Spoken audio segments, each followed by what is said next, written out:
TV Telugu ఇది మన పేట్ Basheerabad police స్టేషన్లో ఒక ఎఫ్ఐఆర్ రిజిస్టర్ అయింది 684/2026. ఈ రోజే నాకు ఆర్డర్స్ వచ్చింది ఈ కేసుకి రిజిస్ట్రేషన్కి సూపర్విజన్ చేయడానికి. అందుకే నేను ఈరోజు పేట్ బషీరాబాద్ పోలీస్ స్టేషన్ వచ్చాను.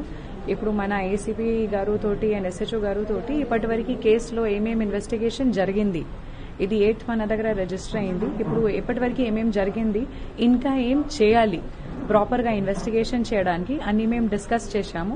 ఒక ప్లాన్ ఆఫ్ యాక్షన్ డ్రాఫ్ట్ చేశాము. అదే ప్రకారంగా రేపు కూడా ఇది కంటిన్యూ అవుతుంది. విక్టిమ్ స్టేట్మెంట్ ఆల్రెడీ ఒకసారి రికార్డ్ అయింది, అది కూడా నేను చదివాను. ఇంకా ఫర్దర్గా మేము ఇంకా దీనిలో కొన్ని ఇన్ఫర్మేషన్ ఇంకా మనకు కావాలి.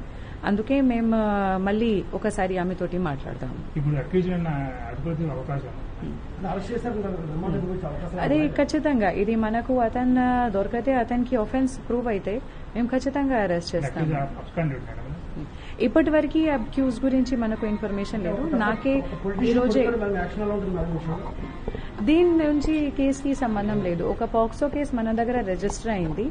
పాక్సో కేసు రిజిస్టర్ అయిన తర్వాత ఇప్పటివరకు చట్టం ప్రకారంగా ఏమేం కేసులు చేయాలి, లాస్ట్ 1-2 డేస్లో కూడా మన వాళ్ళు చాలా ప్రయత్నం చేసి అన్ని డాక్యుమెంటేషన్ కలెక్ట్ చేశారు. అక్యూజ్ గురించి కూడా మేము ఇప్పుడు ఇన్ఫర్మేషన్ సిడిఆర్ నుంచి మేము ప్రయత్నం చేస్తున్నాము. మనకు దొరకతే అతన్ని మేము ఖచ్చితంగా పట్టుకుంటాం.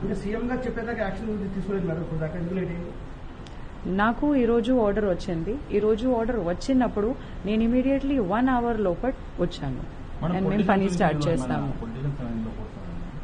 పొలిటీషియన్ నాకు ఆర్డర్స్ సిపి సైబరాబాద్ ఆఫీస్ నుంచి వచ్చింది. అదే మెమో ప్రకారంగా నేను పని స్టార్ట్ చేశాను. నా కోసం ఇది మన పోలీస్ స్టేషన్లో ఒక పాక్సో కేసు రిజిస్టర్ అయింది. ఇది విక్టిమ్ కి ప్రాపర్ గా జస్టిస్ ఇవ్వడానికి మన బాధ్యత ఉంది. కేస్ కంప్లైంట్ లో ఏమేమి ఉంది అది అన్ని వెరిఫై చేసి ప్రాపర్ గా ఇన్వెస్టిగేషన్ మేము చేస్తాము.